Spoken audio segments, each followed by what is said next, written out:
Le silence est lourd, presque vivant. Personne ne le remarque vraiment. Et pourtant, il est là.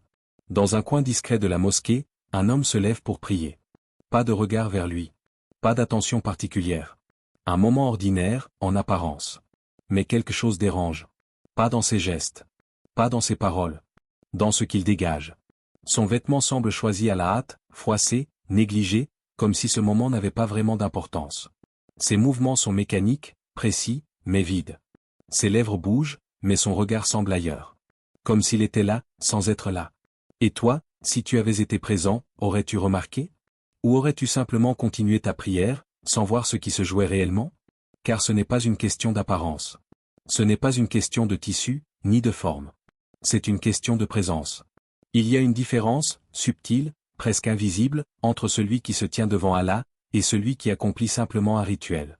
Et cette différence, ne se voit pas toujours avec les yeux. Elle se ressent. Un ancien homme sage observait les fidèles en silence. Il restait assis, immobile, comme s'il attendait quelque chose. On lui demanda un jour, « Pourquoi regardes-tu les gens prier ainsi ?» Il répondit doucement, « Je ne regarde pas leur prière, je regarde ce que leur prière dit d'eux. » Puis il ajouta, après un long silence, « Certains corps s'inclinent, mais leur cœur refuse de se soumettre. » Ces mots passèrent inaperçus. Mais aujourd'hui, ils résonnent autrement. Car regarde autour de toi, ou plutôt, regarde en toi. Quand tu te prépares à prier, que ressens-tu vraiment? Une élévation, ou une habitude? Un rendez-vous, ou une obligation? Et dans ces petits détails que personne ne voit, se cache peut-être une vérité plus grande. Un glissement lent, presque imperceptible. Une distance qui s'installe, sans bruit. Et si ce que tu pensais être insignifiant, était en réalité un signal? Pas un jugement. Un avertissement silencieux. Car parfois, ce n'est pas le monde qui change brutalement. C'est le cœur, qui s'éteint doucement. Il marchait vite, toujours. Comme si chaque minute comptait.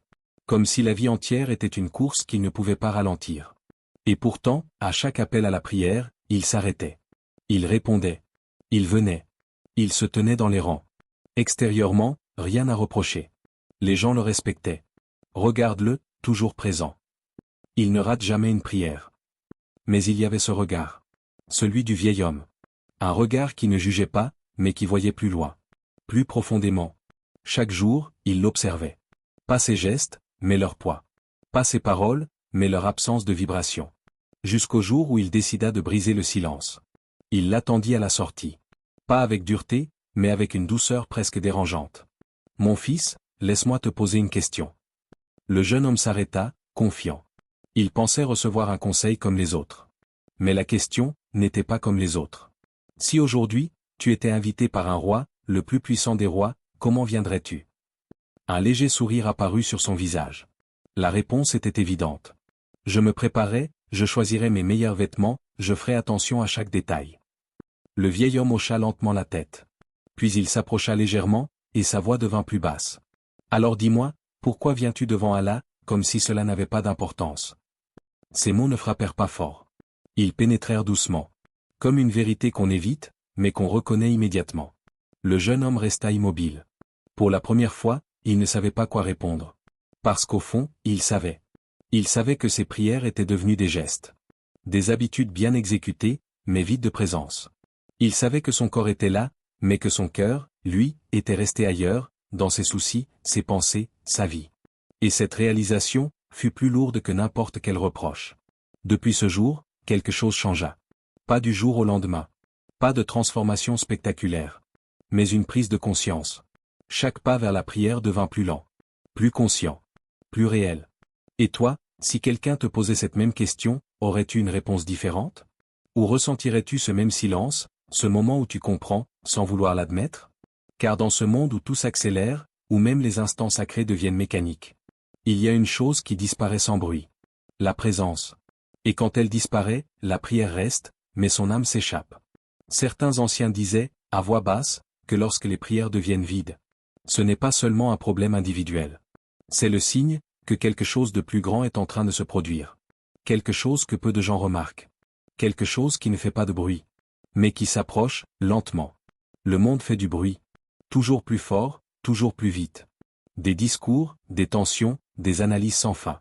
Chacun cherche à comprendre ce qui arrive dehors. Mais personne ne s'arrête vraiment, pour écouter ce qui se passe dedans. Car le vrai basculement n'annonce jamais son arrivée. Il ne prévient pas. Il s'installe. Silencieusement. Pendant que certains scrutent les cartes, les alliances, les conflits, d'autres oublient de regarder leur propre état. Et c'est là que tout commence. Pas dans les événements visibles. Mais dans ce qui se détériore lentement, à l'intérieur. Une prière faite sans concentration.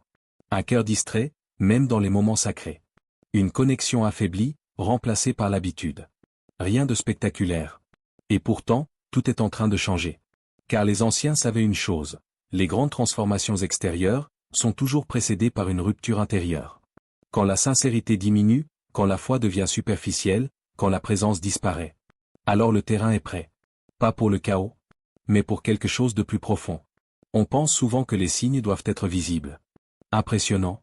Indiscutables. Mais les signes les plus puissants sont ceux que la majorité ne remarque même pas. Parce qu'ils ne se voient pas avec les yeux. Ils se vivent ou se perdent. Le Mahdi n'est pas attendu par un monde éveillé. Il apparaît dans une époque distraite. Une époque où l'attention est ailleurs. Où les cœurs sont occupés, mais vides. Et c'est ce qui rend tout cela troublant. Car pendant que certains attendent un bouleversement extérieur, ils ignorent que le véritable signal est déjà présent. En eux. Pose-toi honnêtement cette question, sans fuir. Si quelque chose de majeur devait commencer aujourd'hui, serais-tu intérieurement prêt? Ou serais-tu comme beaucoup, absorbé, distrait, éloigné? Car le problème n'est pas l'événement.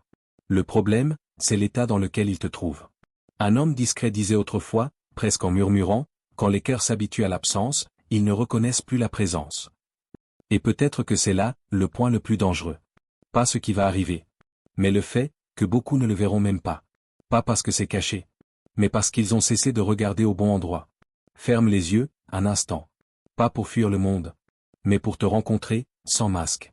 Car il y a une vérité que personne ne peut voir à ta place. Une vérité qui ne s'affiche pas, qui ne se partage pas, mais qui existe, chaque fois que tu te tiens devant Allah. Quand tu te lèves pour prier, qu'est-ce qui se lève réellement en toi? Est-ce un élan, ou une habitude? Une présence, ou une répétition? Sois honnête, sans te juger, mais sans te mentir. Car il y a des prières qui élèvent, et d'autres, qui passent sans laisser de traces. Extérieurement, elles se ressemblent. Les mêmes gestes. Les mêmes mots. Mais intérieurement, tout est différent.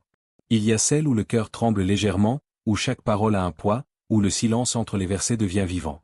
Et il y a celle, où tout est automatique. Rapide. Prévisible. Vide. Et parfois, on ne réalise même pas la différence. Un homme, un soir, s'est assis seul après la prière. Personne autour. Aucun regard sur lui. Et soudain, il a commencé à pleurer. Pas à cause d'un péché visible. Pas à cause d'une faute évidente. Mais à cause d'un vide. Il répétait doucement, « Je prie, mais je ne ressens rien. Je parle, mais je ne suis pas présent. J'ai peur, que ce que je crois être une prière, ne soit qu'un mouvement sans âme. » Ces mots ne sont pas rares. Ils sont simplement, rarement avoués. Alors pose-toi cette question, profondément. Quand tu termines ta prière, te sens-tu transformé, ou simplement soulagé d'avoir fini? Car entre ces deux sensations, se cache une réalité que peu osent affronter. Et maintenant, va plus loin. Imagine. Pas dans un futur lointain, mais dans un instant proche, inattendu. Si un événement majeur se produisait, si une vérité que beaucoup attendent devenait réalité. Serais-tu prêt à la reconnaître? Pas avec ton regard extérieur. Pas avec ce que tu entends autour de toi. Mais avec ce qu'il y a en toi. Car reconnaître, ce n'est pas voir. C'est ressentir. C'est être aligné. C'est être éveillé intérieurement. Et dans un monde où tout distrait, où tout attire l'attention vers l'extérieur. Ceux qui verront vraiment, ne seront pas les plus informés. Mais les plus présents. Alors reviens à toi. Pas demain. Pas plus tard. Maintenant. Dans ce moment précis, où personne ne regarde, où rien ne t'oblige, où tout dépend uniquement de ta sincérité. Comment te tiens-tu, réellement, devant Allah?